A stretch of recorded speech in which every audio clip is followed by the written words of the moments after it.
மனித குணம் என்பது யாரும் கவனிக்காத போது ஒரு மனிதன் எப்படிப்பட்டவனாக மாறுகிறான் என்பதற்கான வரைபடமாகும். அது ஒரு நபரின் அடையாளத்தை வடிவமைக்கும் தேர்வுகள், பழக்கவழக்கங்கள், மதிப்புகள், எதிர்வினைகள், தார்மீக உள்ளுணர்வுகளின் கூட்டுத்தொகையாகும். திறமையை கற்றுக் கொடுக்க முடியும், அறிவை பயிற்சி மூலம் வளர்க்க முடியும். ஆனால் குணம், அது பல ஆண்டுகளாக அனுபவம் மற்றும் சுய சிந்தனையின் மூலம் படிப்படியாக உருவாகிறது. மனித குணம் என்றால் என்ன?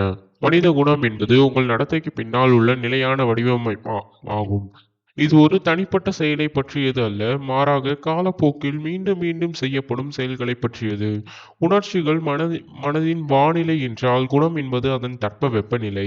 மெதுவாக மாறும், சீரானது, தன்னை வெளிப்படுத்தக்கூடியது. குணத்தில் பின்வருவன அடங்குகிறது: சரி மற்றும் தவறு பற்றிய உணர்வு, நீங்கள் மற்றவர்களை நடத்தும் விதம், நீங்கள் அழுத்தத்தை கையாளும் விதம், தோல்விக்கு நீங்கள் பதிலளிக்கும் விதம் மற்றும் சோதனைகள் வரும்போது நீங்கள் என்ன செய்கிறீர்கள் என்பது. இது உளவியல் மற்றும் நெறிமுறை ஆகிய இரண்டு அம்சங்களையும் கொண்டது.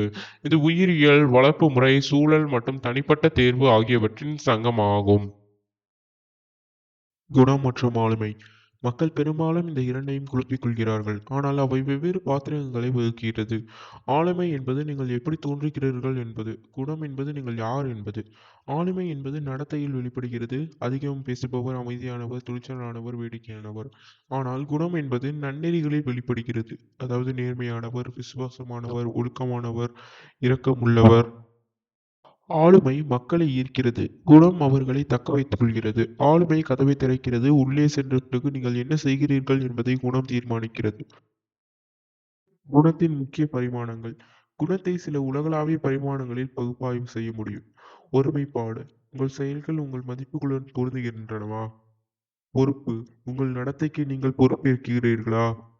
பச்சாதாபம். உங்கள் கண்ணோட்டத்திற்கு அப்பாற்பட்டு மற்றவர்களை உங்களால் புரிந்து கொள்ள முடிகிறதா? தைரியம். பயம் இருந்த போதிலும் நீங்கள் செயல்படுகிறீர்களா?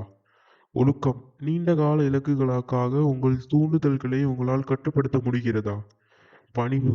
உங்கள் வரம்புகளை நீங்கள் உணர்ந்திருக்கிறீர்களா? மரியாதை. மற்றவர்களை உங்களுக்கு சமமாக நடத்துகிறீர்களா? இவை நிலையான குணாதிசயங்கள் அல்ல. இவை பயிற்சியால் வலுப்பெறும் அல்லது புறக்கணிப்பால் பலவீனம் அடையும் தசைகளை போன்றவை.